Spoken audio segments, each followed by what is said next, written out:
지난 시간에 종말론이 사실 무서운 이야기가 아니라 완성의 이야기라는 것 같이 확인했죠. 오늘은 본격적으로 들어가기 전에 딱 하나만 먼저 짚고 가려고 해요. 성경 예언이 이루어지는 방식입니다. 왜 이게 필요하냐고요? 여러분, 요리할 때 레시피 안 읽고 그냥 시작하면 어떻게 돼요? 중간에 이게 뭐지? 하면서 멈추게 되잖아요. 성경 예언도 마찬가지예요. 예언이 어떻게 작동하는지 기본 원리를 알고 들어가면 나중에 요한계시록이나 다니엘서 볼 때 훨씬 헷갈리지 않아요. 오늘 딱 3가지만 알고 가시면 됩니다. 어렵지 않아요. 오히려 알고 나면 이게 이렇게 작동하는 거구나 하실 겁니다. 자, 성경 예언이 이루어지는 패턴을 보면 크게 3가지가 있어요. 첫 번째는 단기 성취입니다. 예언이 선포되고 비교적 가까운 시간 안에 이루어지는 거예요. 예를 들어볼게요. 이사야 7장에서 하나님이 아하스 왕에게 이렇게 말씀하십니다. 아람과 에브라임이 쳐들어왔지만 걱정 마라. 60에서 65년 안에 에브라임이 무너질 거다.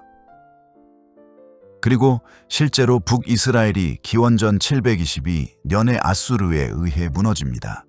예언 후 몇십 년 안에 이루어진 거죠. 이런 단기 성취 예언들은 이 선지자가 진짜 하나님의 말씀을 전하는가를 검증하는 역할도 했어요. 신명기 18장에 보면 예언이 이루어지지 않으면 그 선지자는 거짓 선지자라고 나옵니다. 두 번째는 장기 성취입니다. 예언이 선포되고 수백 년, 때로는 수천 년 후에 이루어지는 거예요. 가장 대표적인 게 메시아 예언입니다. 이사야가 기원전 700년경의 메시아에 대해 예언했는데 그 성취가 700년 후에 예수님을 통해 이루어졌잖아요. 에스겔이 이스라엘의 회복을 예언했는데 그 성취가 2500년 후에 1948년 이스라엘 독립으로 이루어지고요.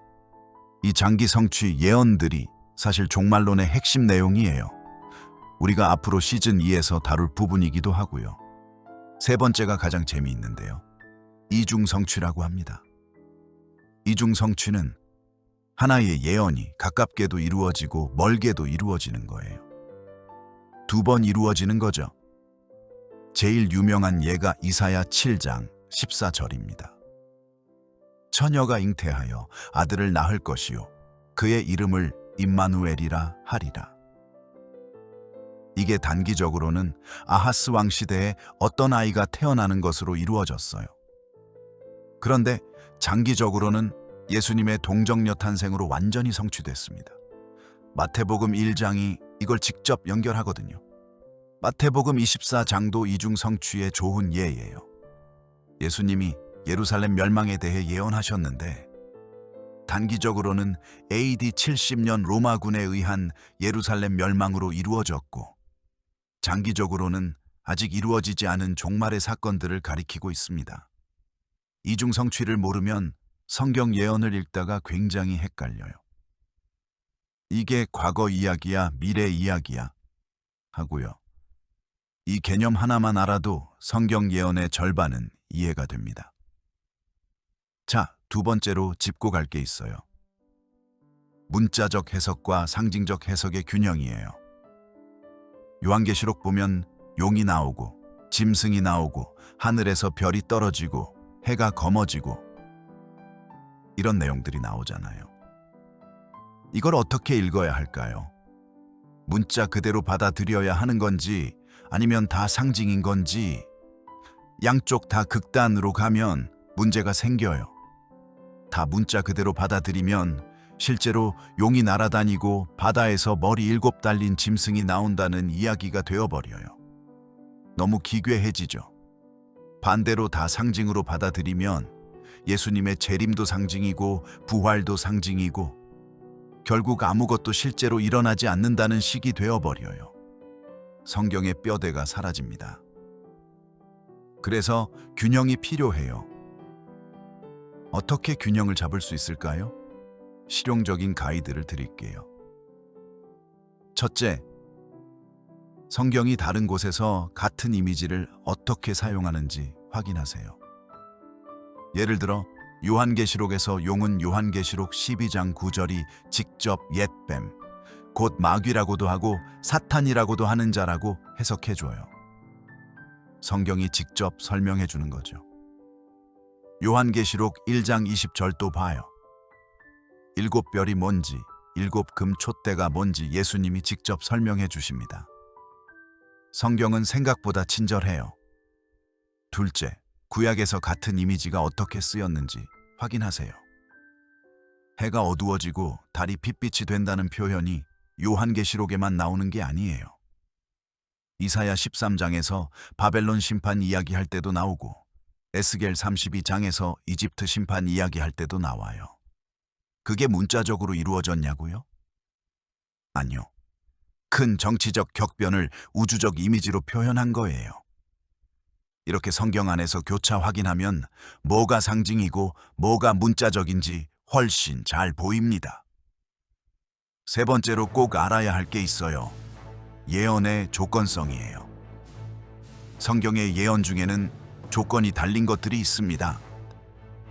만약 이렇게 하면 이렇게 된다는 조건부 예언이에요. 가장 유명한 예가 요나서예요. 요나가 니느웨 성에 가서 외쳤잖아요.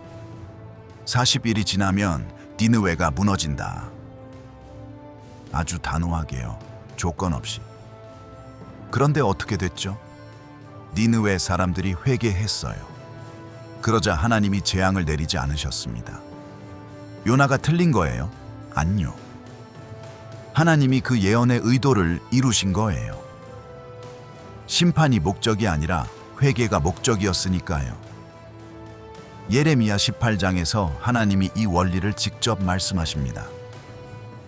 내가 어느 민족이나 나라에 대하여 뽑고 무너뜨리고 멸하리라 하였다가 만일 내가 그들에 대하여 선포한 재앙을 그들이 돌이키면 나도 내가 그들에게 행하리라. 한 재앙에 대하여 뜻을 돌이키려니와. 조건부 예언이라는 거예요. 이게 왜 중요하냐면요.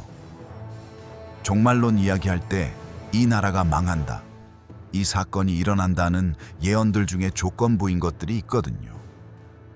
이걸 모르면 예언을 너무 경직되게 읽게 됩니다.